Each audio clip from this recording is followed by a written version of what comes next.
Salut, j'espère que vous allez bien. Alors voilà, on se retrouve pour la vidéo habituelle de mes pensées un petit peu du coup de cet été, donc de 2 mois réunis. En tout cas, comme d'habitude, je me ferai vraiment un plaisir de vous lire vos commentaires, voilà ce que vous avez pensé de ce sujet-là. Et c'est parti.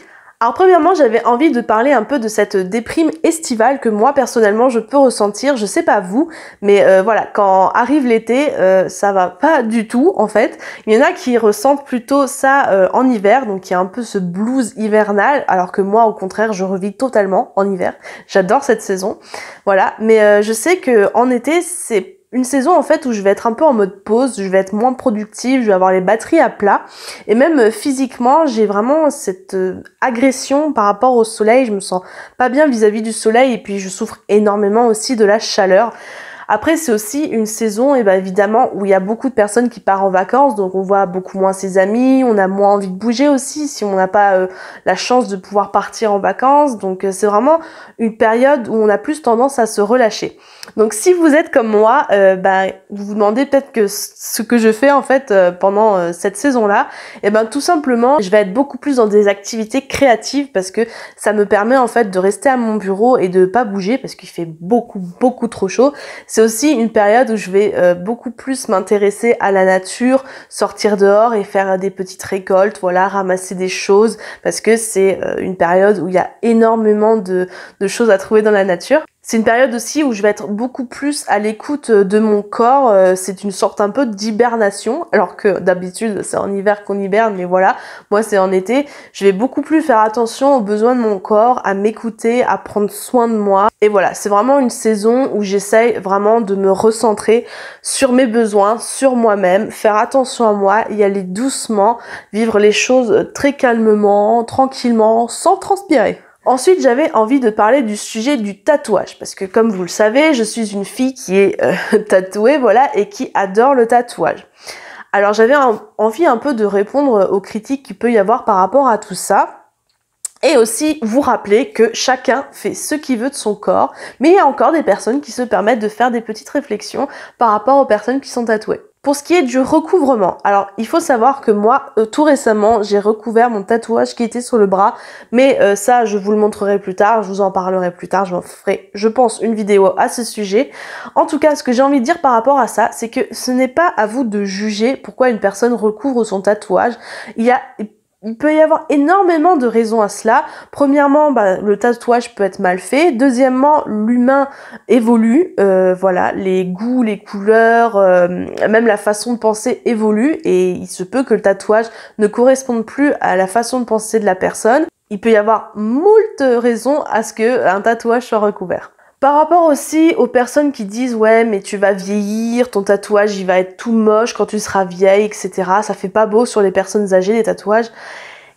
En fait un tatouage à la base ce n'est pas qu'esthétique, un tatouage c'est aussi quelque chose qu'on a une pensée, voilà, un événement, une personne qu'on a envie d'ancrer en nous et c'est pas simplement quelque chose qu'on a envie de laisser paraître, c'est vraiment un souvenir qu'on a envie de garder jusqu'au bout avec nous tout simplement. Et puis aussi il faut savoir que la beauté avec l'âge a une notion totalement différente, donc un tatouage qu'on fait jeune, quand il sera vieux ça sera plus quelque chose voilà de joli et tout, ça sera surtout quelque chose dont on a envie de se rappeler. Et aussi par rapport aux personnes qui disent que les tatouages et tout ça c'est un phénomène de mode, alors il faut savoir que le tatouage ça existe depuis des millénaires, les Égyptiens s'en faisaient, les Maoris s'en faisaient, etc.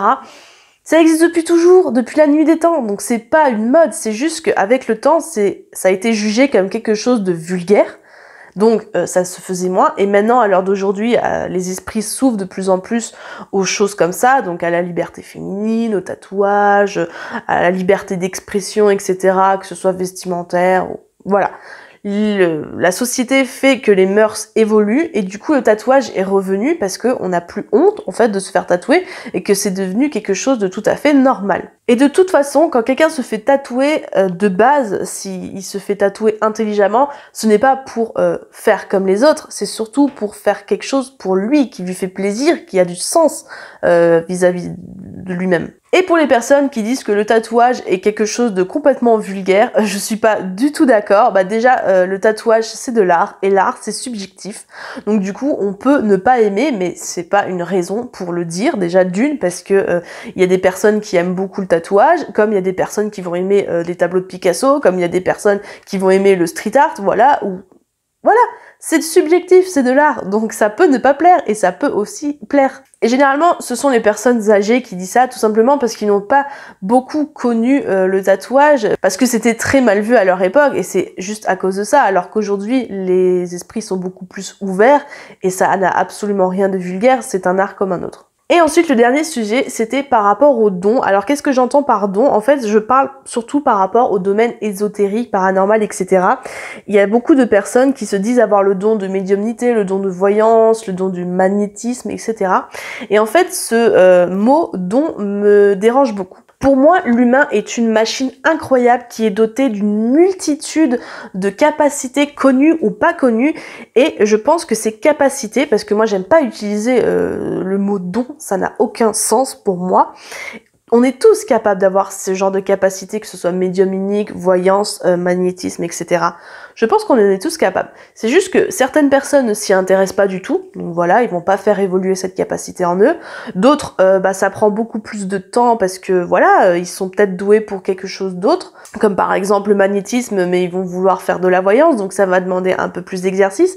Et d'autres personnes rencontrent, des événements qui vont enclencher cette capacité, par exemple les expériences de mort imminente, et du coup ça va vraiment donner un coup de boost à leur capacité, mais on est tous capables de faire ces choses-là, et je pense que les personnes qui disent que non, c'est que par transmission, ou alors on peut pas être tous doués en médiumnité, on peut pas tous faire de la médiumnité, je ne suis pas d'accord. Enfin moi, personnellement, selon mes croyances, je ne crois pas comme ça. Je pense qu'on en est tous capables, mais comme telle ou telle matière au bac, il faut s'entraîner, il faut s'exercer, etc. Que d'autres ont plus de facilité, d'accord, mais ils auront de moins bonnes facilités pour une autre matière, par exemple, vous voyez. Voilà, donc j'avais juste envie de remettre un peu les choses à plat par rapport à ça. Voilà, j'espère que la vidéo vous aura plu. En tout cas, moi, ça m'a fait vraiment très plaisir de vous parler de tout ça. N'hésitez pas à réagir dans les commentaires, comme d'habitude.